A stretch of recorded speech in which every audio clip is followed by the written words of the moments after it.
As the movie begins, we're introduced to Katie and Micah, a young couple who have just moved into a new home in a suburb of San Diego, California. Katie claims that she's been plagued by a ghostly presence ever since she was a kid, and she thinks it's followed her to their new house as well. Micah decides to get to the bottom of this issue, so one day he buys a top-notch camera and recording equipment to gather evidence of the ghostly presence. Later that night, while the couple is relaxing in the living room, they hear some strange noises in the house. But as they go to investigate, it only turns out to be a malfunctioning ice maker. Then they proceed upstairs, where Katie argues with Micah, complaining that she does not want a camera in her bedroom. However, Micah manages to convince her in a heartbeat, and after setting up the camera to monitor the bed, they both fall asleep. Somewhere around midnight, the camera captures some pounding noise and sounds of keys falling to the ground. The next day, when the couple goes downstairs, they discover keys on the floor. Katie swears that she remembers putting the key on the table. But strange things like these have become normal for them,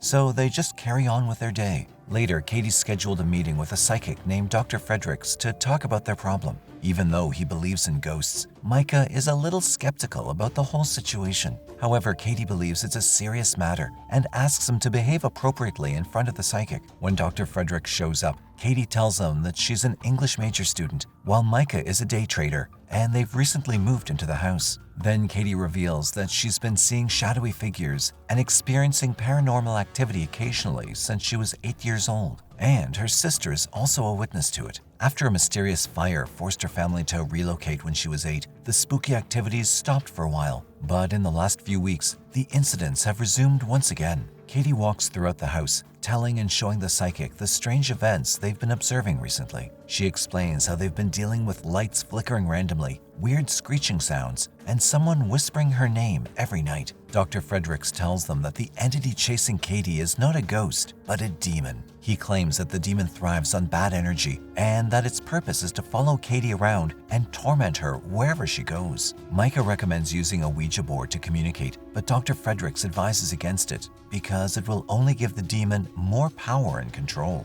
He counsels them to not tease or interact with the demon and not to encourage in any behavior that would provoke it. As he's merely an expert in ghosts, he advises the couple to contact his colleague, Dr. Johann Averies, who's a demonologist. Though Katie appears to be concerned about the issue, Micah dismisses it and tells her not to call the demonologist, thinking it's crazy to do so. She then asks him to stop the camera, but Micah insists on confronting the ghostly intruder on video and claims that filming is his method of staying in control of the situation. On the third night, the camera captures some strange events, such as the bedroom door moving by itself. But the paranormal activity has just begun. On the fifth night, Katie suddenly wakes up from a nightmare and swears that something was whispering to her while she was sleeping. And when Micah tries to comfort her, they suddenly hear a thumping coming from downstairs. They immediately go to investigate, but since they find nothing unusual, Micah starts to mock the demon by calling it worthless. The next day, Micah hears a voice in the audio from last night,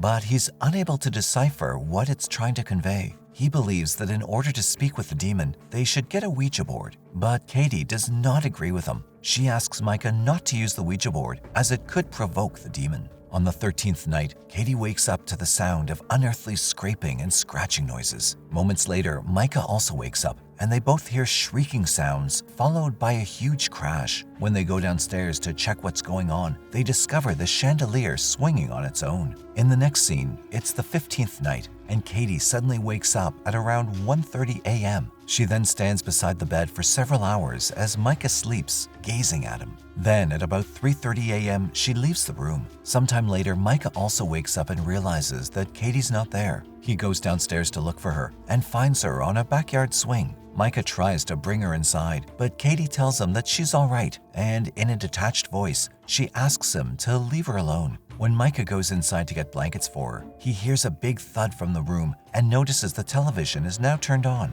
And just then, he's startled by Katie, who claims that he woke her up. She's now fully conscious and returns to her bed as if nothing has happened. The next morning, the couple wakes up and watches the tape from the previous night. Micah shows her the footage, but she swears she doesn't remember anything. Katie does not remember being outdoors and certainly does not remember staring at Micah while he was sleeping. Taking matters into his own hands, Micah brings a Ouija board into the house to communicate with the demon.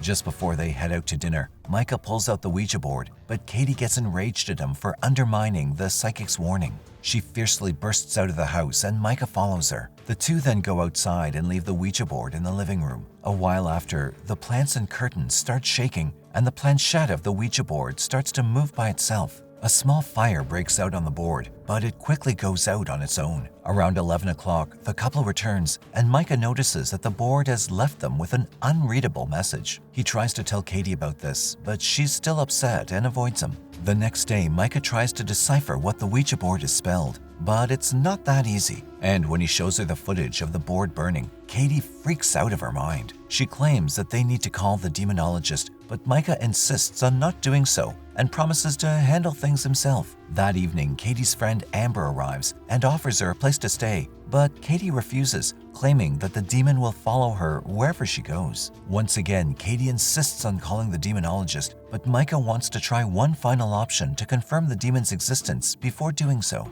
His next strategy is to sprinkle baby powder on the ground to catch anything that's stumbling around at night. Katie agrees to it, but warns that she'll call the demonologist the next day if nothing happens. Now, at roughly 3:15 a.m., they're awakened by the sounds of footsteps and growls. When they notice a set of footprints entering the room but not leaving, the couple realizes the demon is still there. Eventually, they track the footprints to the attic, where Micah notices something. They discover an old, half-burned picture of young Katie that had previously been destroyed in an unexplained house fire. Katie's taken aback when she sees the photo because she hasn't seen it in 15 years. The next morning, she calls the demonologist, only to find out that he's out of the country and will return in a few days. Having no other option now, Katie calls Dr. Friedrichs again, who says he'll come back the next day. That night, at around 4 a.m., a light in the hallway turns on and loud footsteps are heard moving up the stairs, waking them up. The door slams and loud thumping is heard, as if something is trying to get in. They open the door and check what the funk is going on, but see nothing. Now Katie refuses to return to the room, but Micah eventually persuades her and brings her to bed. During breakfast, they once again hear a thud coming from upstairs. But this is the first time that this has happened during daylight. They immediately run upstairs, only to see that the photo of them is broken, with only Micah's face scratched. Just then, Katie claims that she feels something close by breathing on her. And when she notices that her hair is moving, as if someone is blowing on it, she runs for her life. Sometime later, Dr. Friedrichs arrives at the house, but he's immediately filled with dread. Despite their appeals for his help, he leaves apologetically, claiming that his presence only enrages the demon. Feeling helpless about the situation they're in, Katie cries herself to sleep that night as Micah hugs her. Micah tries to discover the words on the Ouija board and discovers the name Diane. He searches the internet and discovers an article about a woman named Diane who had similar occurrences in the 1960s. Her house was also burned down when she was 8, and she also experienced a recurring haunting.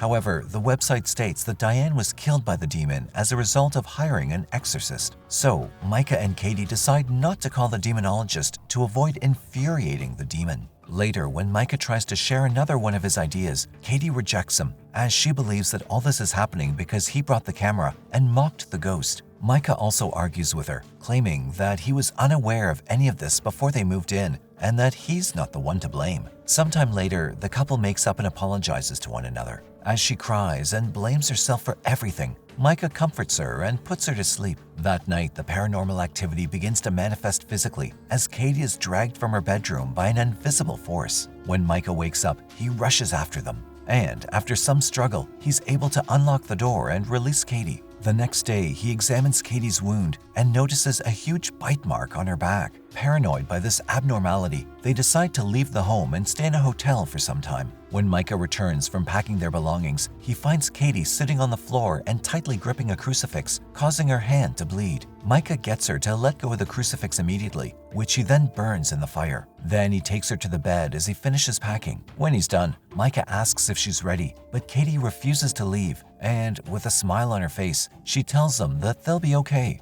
Micah is unaware that she's being possessed and decides to stay. On the 21st night, Katie wakes up at 1:30 a.m. and spends nearly 2 hours watching Micah sleep. Then she goes downstairs and yells Micah's name, causing him to wake up. Micah hurries downstairs, but this time he does not have a camera with him. Then we hear Micah screaming and fighting for his life until everything goes quiet. Moments later, Micah's lifeless body is hurled at the camera and a bloodied Katie walks into the room. She crawls across the floor, and as her face warps into a demonic look, she attacks the camera. The film fades to dark with an epilogue stating that Micah's body was later located by the police, while Katie's whereabouts are unknown. The end.